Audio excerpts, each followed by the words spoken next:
Welcome back once again to Spirituality with a Spin. I am Ryan Keys, your host. And before we start out today, I just want to go over a couple of announcements really quick. If you have not subscribed to this channel, please subscribe and hit the bell on the button so that you get notifications when a new show comes up.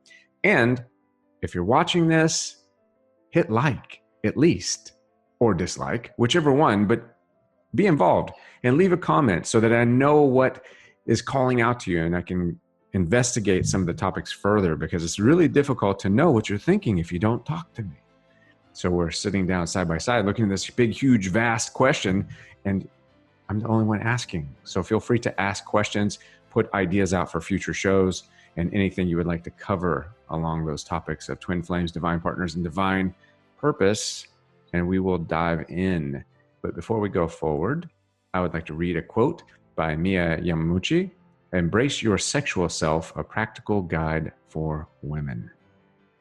Our soul is like a soft and gentle flower. It needs to be nurtured, cared for, tended to, with sufficient sunlight, fresh air, and freedom to bloom into its most precious and beautiful form. This, my friend, is self-love. That's pretty intense, pretty intense. So today we are going to talk about the twin flame, divine partner, divine purpose, soulmate situation involving separation, and how separation actually could be calling out to you because you're not doing the proper things for self-love, i.e. gratitude, grace towards yourself, compassion, seeing yourself, living a life that is in your best interest. And I am not alone today. So the show is going to shift on some different tones. The show is going to be taking on a new format because we're on iTunes under Spirituality with a Spin, and we're going to be on a few different other broadcasts and a radio show coming out that is Upbeat Buddha Radio that I'm putting together with some really wonderful people. And this is going to be intermittently, more than not, co-hosted with me with Nicoletta Francesca, and you can find her bio on our site and at the Divine Love Academy. And I've known Nicolette for about a year and maybe a lifetime. So if you want to say hi, Nicolette. I want to say hi. Hello, everyone out there in the great big ether. Thank you, Ryan, for bringing me on the show.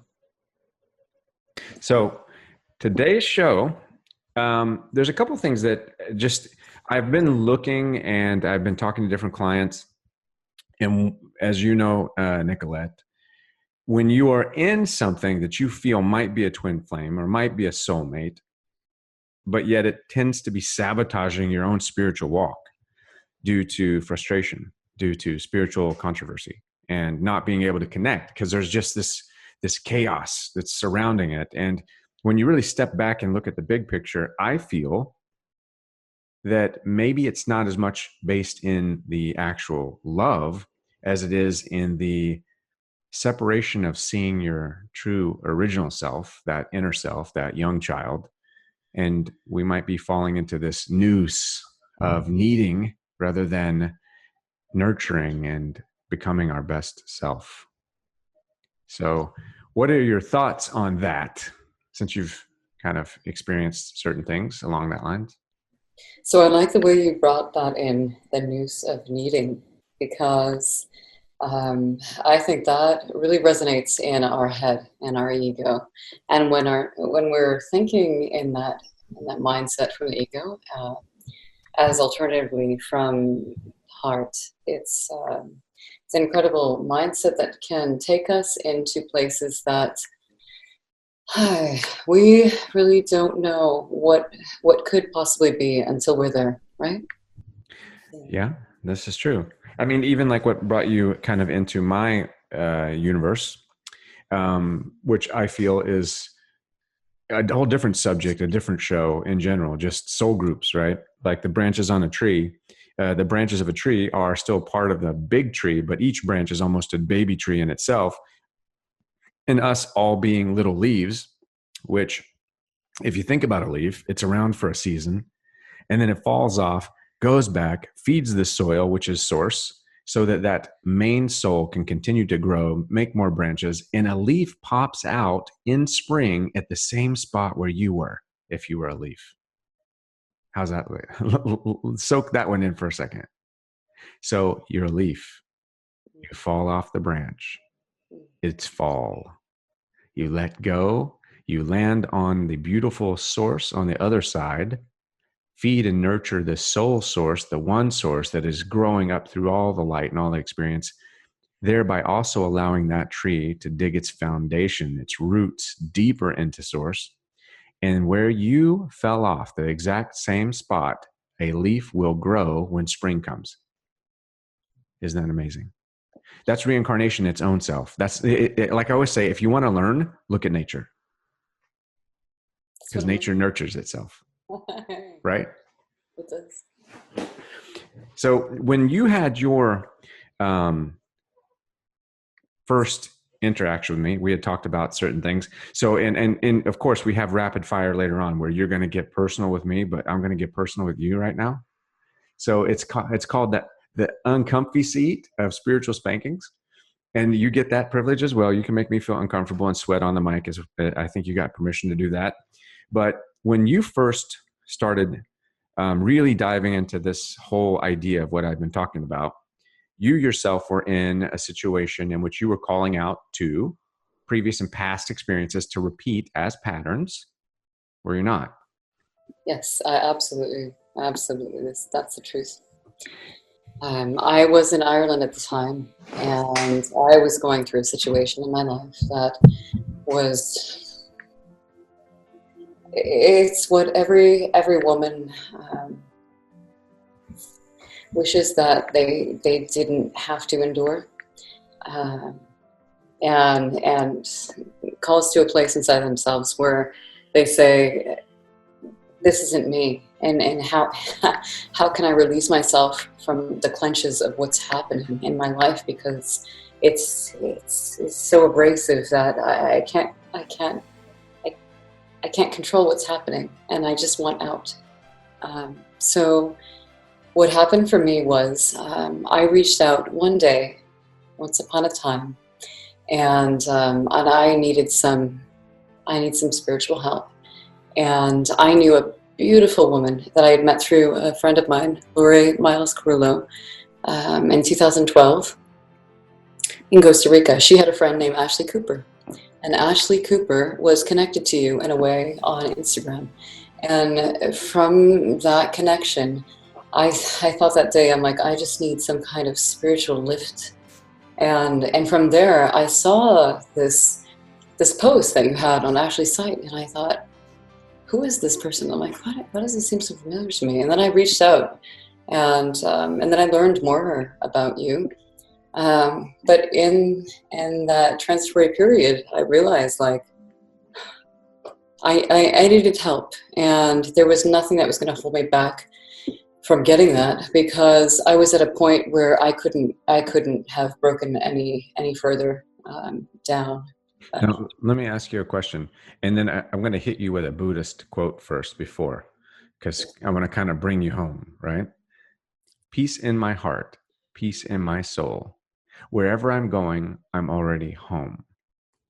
And the reason why I'm bringing that up is because you were with people that it wasn't working out, but you didn't want to give up, and you were continually going forward, believing it could be a soulmate or a twin flame or an experience like this, all the while learning as you were going that it wasn't necessarily a twin flame or a soulmate experience in the sense of being your divine partner, but it was somebody directing you back into your divine purpose, which was nurturing yourself, seeing yourself, using separation as a moment of understanding your own needs. Because, like that saying says, be the person you needed when you were in need. Does that resonate in your experience with the previous relationships you were in? It does, yes. Yeah. Absolutely. Absolutely.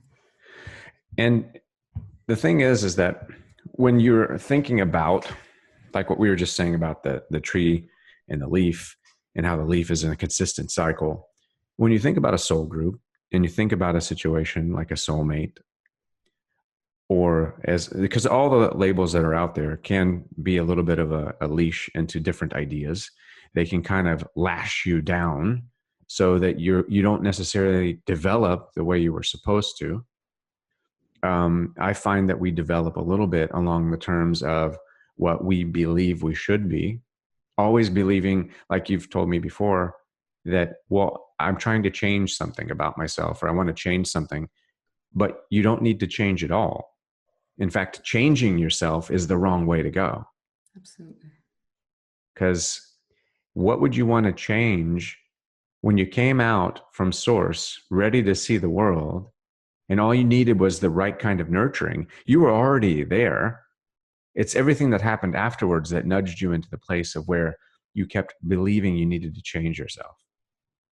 So what do you think about, what are your ideas, since you're going to be hosting different shows and you're going to be asking questions and sitting in with different guests? What do you think about the whole twin flame situation? Because it's obviously a phenomenon that people are facing. How does it resonate for you, given your experiences with the past relationships you've had and the belief that you have now, seeing clarity from the other side? Thanks for asking me that, Ryan, because I've been thinking a lot about that recently. The past few months, actually. I have a story to share. I'll go into this briefly, but when I was 21 years of age, I had a roommate. Her name was Mayra, and I was going back to college to get my degree, and I was looking for a place to live. She happened upon the same moment that I was there, and she said, I have this place to live. Fast forward a couple of months, and from there, she asked me if I could bring her to her doctor's. I had a car, and I did. And we ended up at her doctor's, but it was in North Miami, and it was a witch doctor. Oh, nice. God. So it's a pink flamingo building, and there are bars. Life. And there are bars on every window. And I remember going in, so you and can't get out. not so much. Yes. A witch doctor. I didn't know anything about this. I just imagined, like, just to go to a doctor. Of course, I'm going to give my friend a ride. Minus the little man with the bullseye on his face, on his cheeks, with riding a bicycle, and the saw in the corner. That wasn't a giveaway.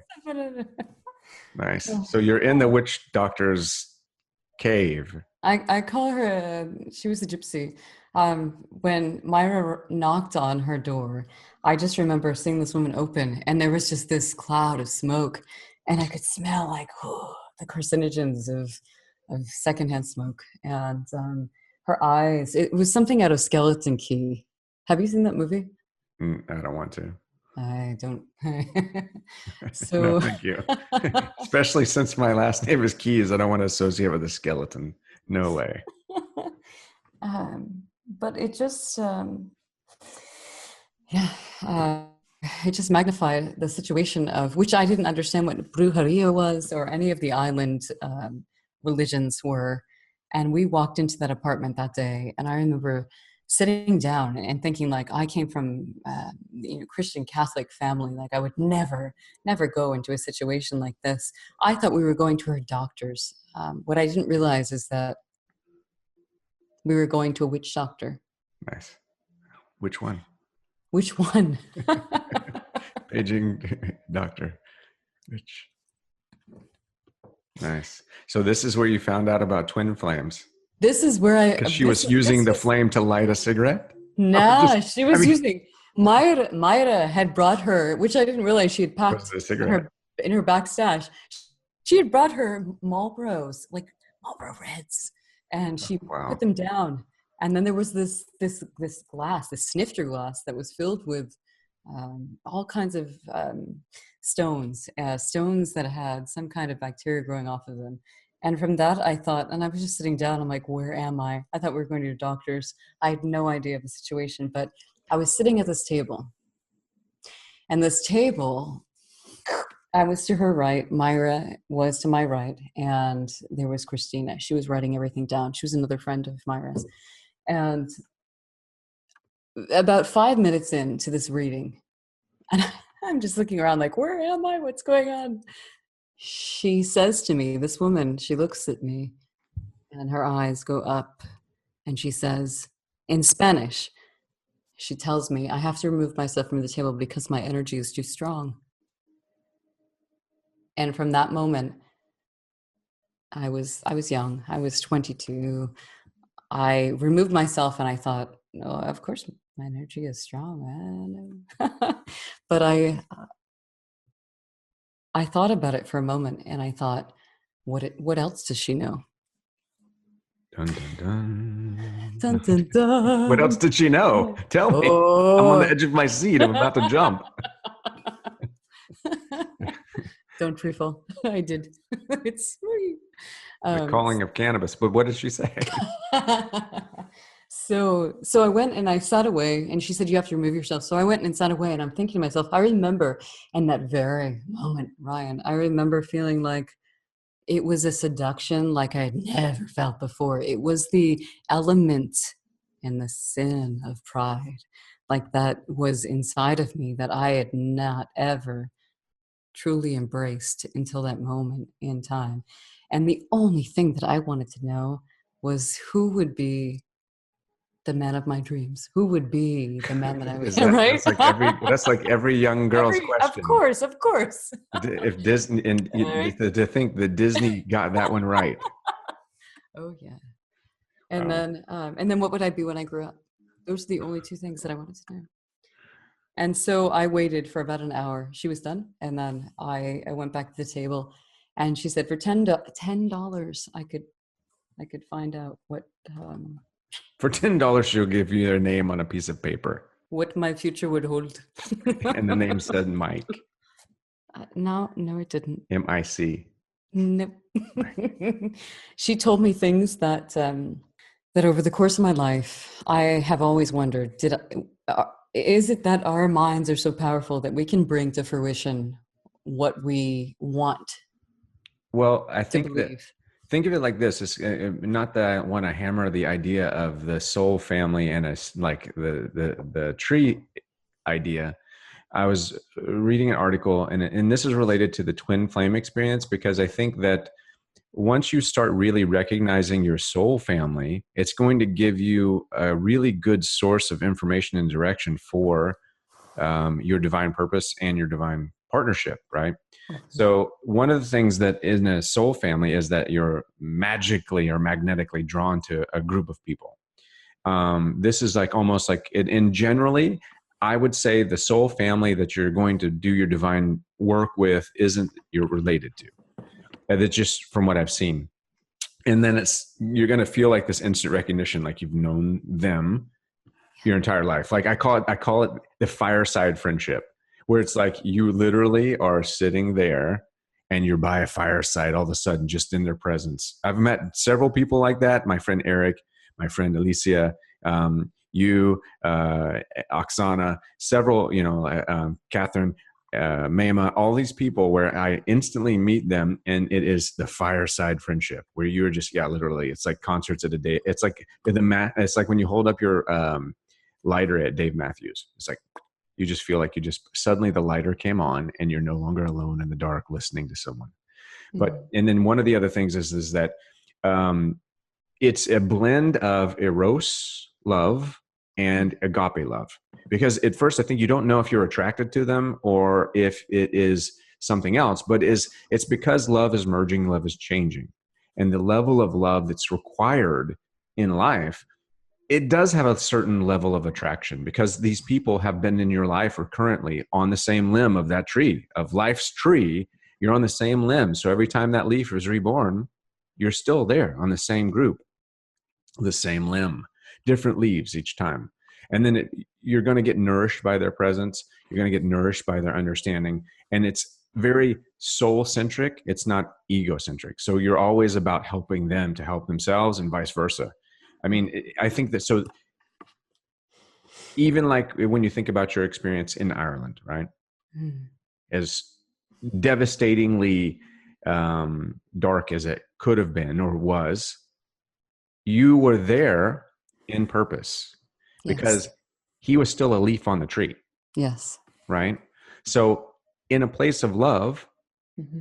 love isn't about work. Love isn't about understanding. Love isn't about what you do for me or I do for you. Love isn't about what I expect you to do because I'm going to give you love, or, hey, Oksana, I'm going to give you love. You need to do this for me, right? It's not that. Love is the limb of the tree that enables us to grow. Do you feel? I Does that do. make sense? I do. Absolutely. Absolutely. Absolutely.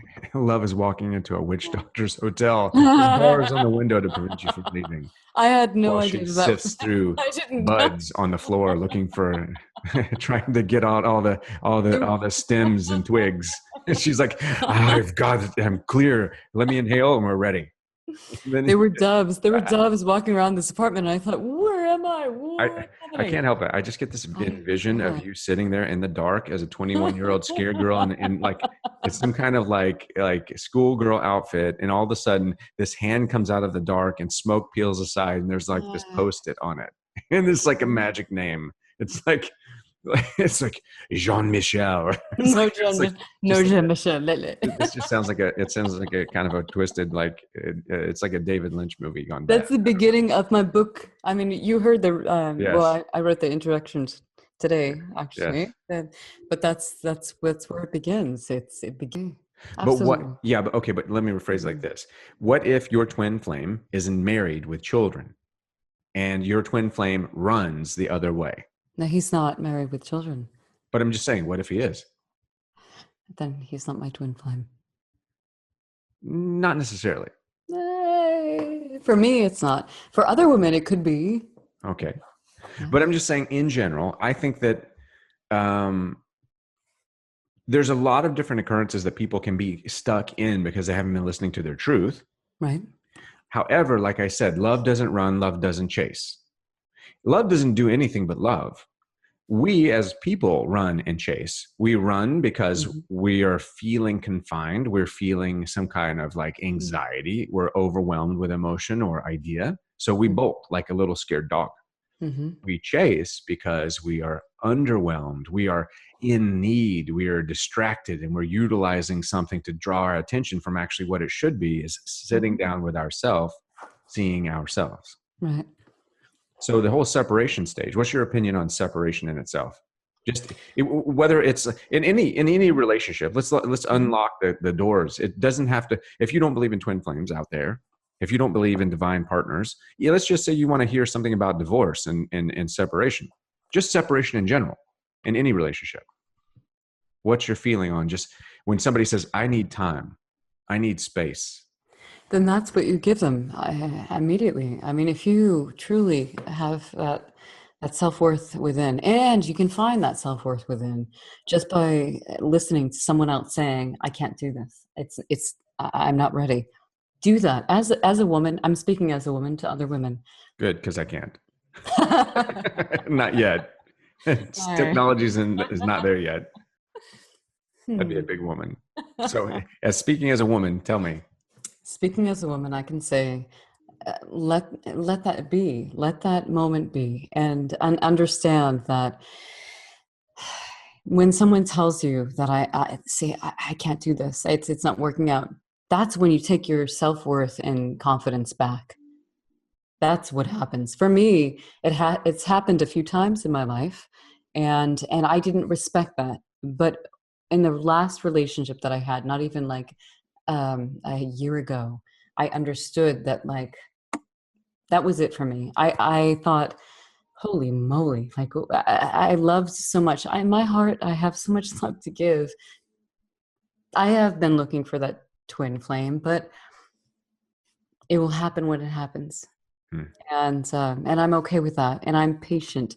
So for any women that are listening to this, just be absolutely patient. Understand that it will come to you when you're ready for you, and you've worked on yourself. Meaning, like, do everything in your power to be happy, wake up in the morning and dance. Put Stevie Wonder on. Yeah, I think of when I think of sometimes when a divine partnership is getting ready to click in, or like I hear like people using twin flame or soulmate, I'm suddenly reminded silently of the Japanese show, where they do the ninja runs on foam, and they jump and they like climb nets and things.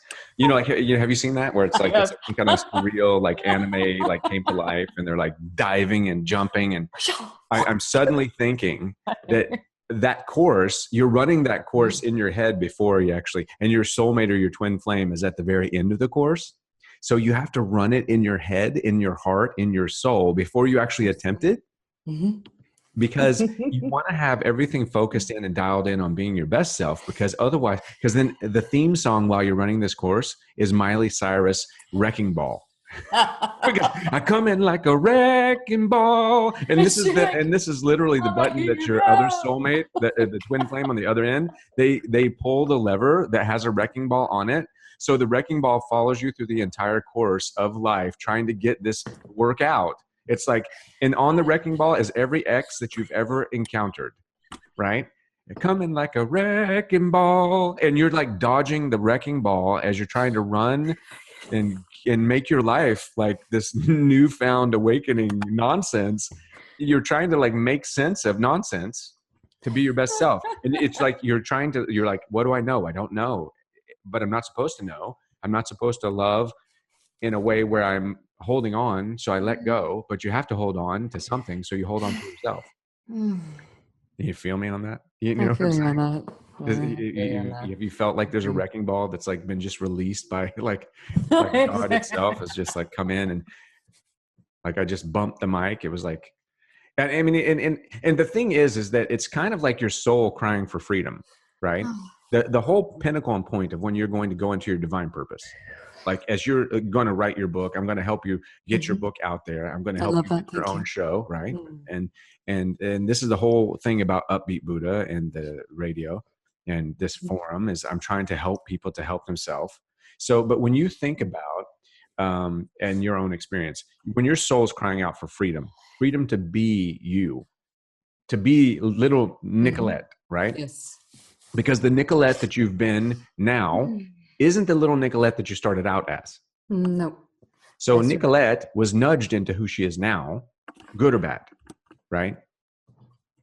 And the idea is that you're closer to God in the beginning and in the end. Through the middle, it's a madness. It's like a maze. Like, that's the beauty of it all. Right? You're like, occasionally I'm like, was that God that walked by? Yes. I saw God. I know I saw God with that because that was 333. It was 1111. I saw 555. I saw a truck that said, 444. This or that. And it's like you have these glimpses of God. But when you get to where you're going, God is there. But God's there the whole time. It's just always understanding that you're not alone. And that's by living a life of love. Absolutely the truth. Yes. So when you're thinking about, there's a couple things that as you're letting go of, so you can grow. There's apathy, right? The opposite of love isn't hate at all. It's apathy. Ever. Yes. The opposite of love is never hate. So if you find yourself in a relationship and they separate from you and they run from you and you immediately hate them, you never love them. It's apathy is the opposite of love. Not caring is the opposite of caring, right? Truth. Not loving is the opposite of loving. Hate has nothing to do with love. If you hate somebody, that's the opposite of hallelujah, because you need to like walk away. Because if you can hate someone right away, you didn't love them, right? And then obviously the wrecking ball that's going through the course of life as we're like running and dodging and diving over things. I'm going to put a clip later on. If I do video, I'm going to show people that Japanese thing. It's like some ninja games. And then fear, obviously.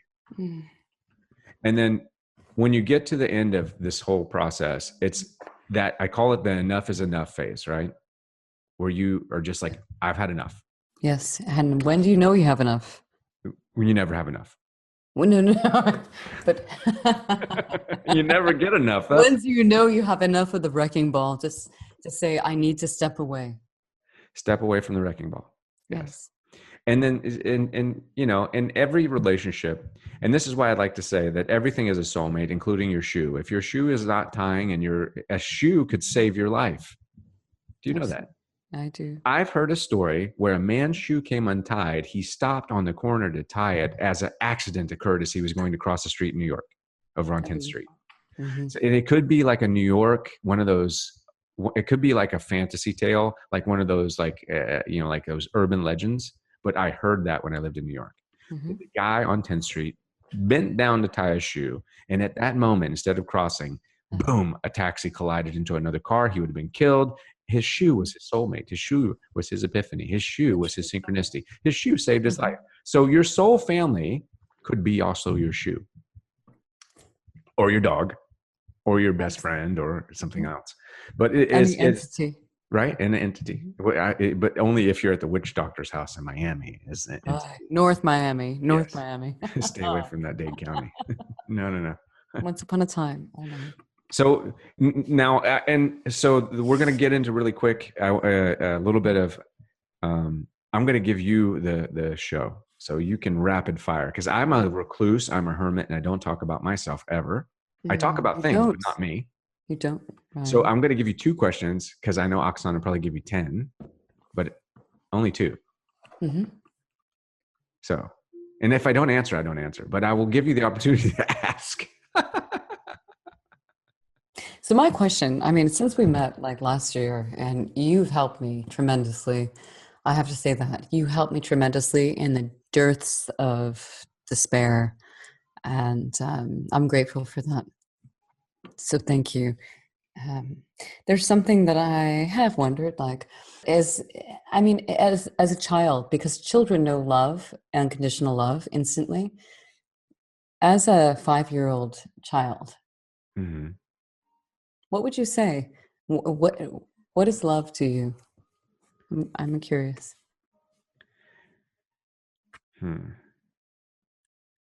Well, I think for me, I got to revisit my childhood because of my accident, and I lost about 6 years of memory. So I got a rare gift that people don't normally get. So I got to get rid of a lot of emotions and then go through this unique experience. But love for me, in that sense, is the ability to have imagination in everything. Just unlimited imagination. Where even when an obstacle is in your way, instead of thinking, "Oh, crap," I think, "Oh, I can go around it." Just, it's that fascination with life. I think because love isn't about expectation. Love isn't about those things. Love is about, and I when I was able to reconnect with my dad after my surgery before he died, mm-hmm. I was able to find that level of interaction and intimacy that was about imagination. I could imagine that I looked at him like, wow, this is my dad. And that's love. That's how I see love, is that level of childlike fascination and imagination that just runs rampant. And it's not illicit because of something that's been done for me or what I'm expected to do. It's just, I just felt like, it's like how a baby feels, nurtured and coddled and comforted, and not even understanding that people are focused on you. It's just happening. So you've traveled. Yes. We talked about that. You've traveled around the world, and South Africa is one of those countries that we have in common that just speak to our hearts. Like, it's home for us. Why is it home for you? What can you tell people about that? Well, I come from a place of my prerogative is I've never been born and I've never died.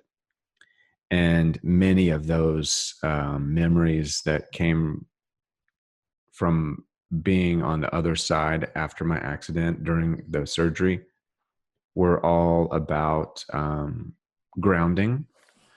And when I stepped off the plane in Africa, there was such a high level of goodness and grounding as I just stepped on the actual continent physically itself. And then there is, even though Africa's been going through like almost like the dark night of the soul for over a century, there is still this I believe when there's this darkness that is embraced, which Africa has embraced this darkness. I mean, Africa is not trying to hide its darkness. It's trying to deal with it. And it's out there in the open. They know, I mean, a poacher's coming in to kill an elephant. They know it. So you have people that stand in the way of that, and they're aware of it. It could be their brother, it's like, and they don't hate their brother because their brother's doing something, but they'll stand there in the way of the elephant, even in front of their brother, to protect the elephant and say, go away, man, go away. So it's this country that has embraced the balance of its dark and light. So what you have is like, even in Kenya, you have this high level of just love, because love isn't about being falling on either camp. Love is just about existing. And I think when you have people that just exist, all they have is love. So there's so much love in Africa that I just felt home. And it's extremely based on imagination in Africa, because everything's intuition, everything's intimacy, everything is imagination, because that's how you survive day to day. And I think when you have overwhelming amounts of materialistic comfort, it keeps you from being a creator. Absolutely, yes. It stands in your way of God, because you have all these things. You have all these notions, all these ideas, all this barrier. It's like you've built a cage around yourself to protect you from the wilds, but it's the wilds where God lives. So that was two questions. So now I'm going to ask you a question. So, yes. And then, so everybody this is a new format. And I apologize if you're disappointed that it's not the old format, but I believe that it's a better format. And if it's not for you, I'm not saying that it has to be, but please voice your opinions about what's going to transfer with the show. 'Cause it's called Spirituality with a Spin. So we're putting a new spin on it. We're growing, we're going forward. We have, overall through all social media, about 40,000 people that are touched by the different topics that we are going into. And the main topic is love. And obviously twin flames, soulmates, divine partnerships, divine purpose, divine passion is all about that. So when you hear the word divine love, what do you think of? I think of what exactly is in my heart, which is this love that encompasses everything, from waking up in the morning and jumping out of bed and dancing to Stevie Wonder. And you haven't had an easy life. I haven't had an easy life. No way. But you still jump out of bed and dance to Stevie Wonder. I do because, thank you for that. I do because it's the way that I know is best. And I grew up with a mom who had a difficult life, and she did the best that she could. And I love her for who she is, but she had a very difficult life, and yeah, it made it was hard. It was hard in my growing years, in my teen years, and but my dad supplied that love that was like everlasting, and my grandmother had that maternal instinct that was given to my dad, and he gave this beautiful love to my mom. So, but my mom still, girls that are looking up to who's going to be that woman they look up to in life, when they don't have that privilege of having a woman in charge who is okay in her soul and her spirit, it's a difficult journey, but you can get through it. I'm a soul survivor. You can get through it. Well, like I've said before to different people, women are the ones that raise warriors, because the warriors, the whole point of a warrior isn't to go to war. It's to look for a way around war. Mm-hmm. And a woman with her keen levels of flexibility, is not about it's about being functional. It's about moving forward. It's not about getting stuck. Always. Until oppression from the mind of the man, not the masculine, but the mind of the man, which has taken root in much of things today, overwhelms her and makes her feel devalued. And I think that we'll be touching on topics like that in the future for sure. In closing, I wanted I had an idea when you were talking, and I apologize for my mind wandering at different times, but I'm ADD and dyslexic. So if you read my book and that I'm talking about sunshine, and then the next sentence I'm talking about apples, you'll know that it makes sense to me. But the beauty of a child is they actually have fun coloring outside the lines. It's not until the adult tells them to color in the lines that they begin to conform. So we've lived in a process of conforming what was already perfect. We could have actually, when we, like they say that I'm going to adult now, right? Like there's the new millennial phrase, we're adulting. we're adulting. So part of the adulting is avoiding. It's avoiding the beauty that was born in us. And we manufacture that out. And that there was a beautiful, maybe we'll get this one lady on that's an author of this self-compassion book I've been diving into. She said that the moment that a baby cries out, the man grabs the rattle and tries to say, no, no, no, look at this. So it's a level of distraction. And the female now, because of everything that's happened, grabs the baby and says, oh, shush, baby, don't cry, don't cry. When in all actualities, both parties should be looking at the baby and saying, so why are you crying? Let's ask the baby. Maybe the baby knows already. Like, let the baby cry. Let the baby feel. I believe in hold this. the baby. You rock the baby, but you don't rock it out of feeling. You Never. don't distract the baby. Never. So that's the key. That's in spirituality with a spin. So we're trying to remove the rattle.